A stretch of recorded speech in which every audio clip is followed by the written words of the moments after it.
বহুত বেছি গৰম আৰু কামৰ ব্যস্ততাৰ কাৰণে ছালখনৰ যতন ল'ব নোৱাৰোঁ। সেয়ে এইবিলাক গুটি গুটি আৰু একেবাৰে মুখখন ডাল হৈ গৈছে।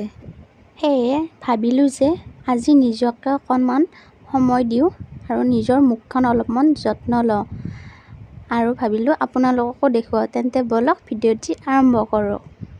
যিহেতু মুখখন বহুত বেছি খহটা হৈ গৈছে, তাৰ কাৰণে চেনি লৈ লৈছোঁ স্ক্ৰাব কৰিবৰ কাৰণে। এয়া 2 চামুচ চেনি ল'লোঁ। এয়া তাৰপিছত অকণমান ইয়াতে মই নাৰিকল তেল দি লৈছোঁ। আপোনালোকে বাদামৰ তেলো দিব পাৰে, মুখৰ কাৰণে ভাল। নাৰিকল তেলো ভাল। এয়া অকণমান দি ল'লোঁ। চেনিখিনি ডুব যোৱাকৈ মানে যাতে মিহলি কৰি ল'ব পাৰোঁ। এই স্ক্ৰাবটো মই প্ৰায়ে সময় পালে লগাওঁ মাজে মাজে। বহুত দিন ধৰি লগোৱা নাছিলোঁ, বহুত মাহে হ'ল। সেইকাৰণে মুখখনৰ একেবাৰে অৱস্থা নোহোৱা হৈ গৈছে।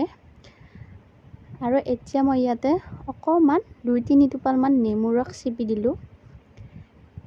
নেমুৰ ৰস দিলে ধুনীয়া এটা গোন্ধ ওলায় আৰু ছালৰ কাৰণেও ভাল। কিন্তু বহুত বেছি নেমু ছালৰ কাৰণে উপকাৰী নহয়। এনে অকণমান দিলে কোনো অসুবিধা নহয়। তাৰপিছত ইয়াতে মই আৰু এয়া দি ল'লোঁ গোলাপ জল।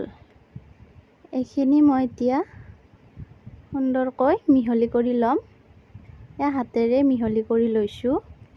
এইখিনি মই এতিয়া মুখত লগাম। একেবাৰে হেঁচি হেঁচি নলগাব, লাহে লাহে মিহি মিহিকৈ লগাব। যিহেতু আমাৰ ছালখন খুব কোমল, সেইকাৰণে। আৰু এয়া মই অলপ অলপকৈ লৈ ডিঙিত এনেদৰে ঘঁহি দিছোঁ। যিহেতু ডিঙিটো অকণমান ক'লা পৰি গৈছিলে, সেয়ে ডিঙিটো ক'লা পৰি থাকিলে হাজাৰ আপুনি মুখত কিবা লগাওক, একেবাৰে দেখিবলৈ বেয়া হয়। সেইকাৰণে ডিঙিটো মই এনেদৰে স্ক্ৰাব কৰি দিছোঁ। আৰু মাজে মাজে মই এই স্ক্ৰাবটো লগাওঁ মনত পৰিলেহে। তেনেকুৱা স্কিন ৰুটিনবিলাক মোৰ একো নাই, জাষ্ট বহুত চিম্পল কিবা আৰু মনত পৰিলে এনেদৰে লগাওঁ। যদি এটা ভাৱ হয় যে লেতেৰা লেতেৰা মুখখন হৈ গৈছে বা গুটি গুটি ওলাইছে বা মুখত কিবা দাগ পৰা নিচিনা হৈ গৈছে, মই এনেদৰে স্ক্ৰাব কৰোঁ।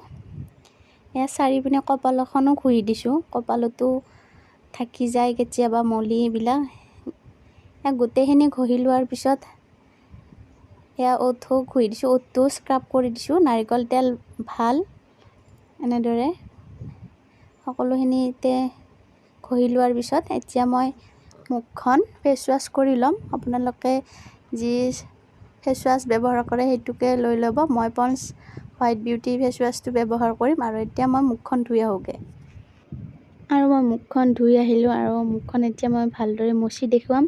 যিহেতু মই ঘৰৰ ভিতৰত ভিডিঅ'টি কৰিছোঁ, অকণমান আন্ধাৰ আন্ধাৰ হৈ আছে আৰু মুখখন হয়তো ক্লিয়াৰলি দেখা পোৱা নাযাব। সেইকাৰণে মই আপোনালোকক বাহিৰলৈ যাই মুখখন দেখুৱাম। এয়া বাহিৰত আহি পিনে মুখখন দেখুৱাইছোঁ। চাওকচোন ইমান ধুনীয়া উজ্জ্বল হৈছে আৰু খুব বেছি মিহিও লাগিছে। আৰু এনেদৰে মাহত 2-3 বাৰ কৰিলে ভাল ৰিজাল্ট পোৱা যাব। খুব বেছি মিহি লাগিছে। এইবোৰ খহটা ভাৱ হৈ আছিল, সেইবোৰো নাই। আৰু ওঠটো খুব বেছি মিহি লাগিছে। আৰু এনেদৰে মই চিম্পল খুব সহজতে এনেদৰে ঘৰতে স্ক্ৰাব কৰোঁ। আপোনালোকেও কৰিব পাৰে। যদি আপোনালোকৰ আজি ভিডিঅ'টি চাই ভাল লাগিল, তেনেহ'লে লাইক এটা কৰি দিব। আৰু যিসকলে মোৰ প্ৰথমবাৰৰ বাবে ভিডিঅ'টি চাইছে আৰু ছাবস্ক্ৰাইব কৰা নাই, তেওঁলোকক ছাবস্ক্ৰাইব কৰিবলৈ ৰিকুৱেষ্ট কৰিলোঁ। ধন্যবাদ।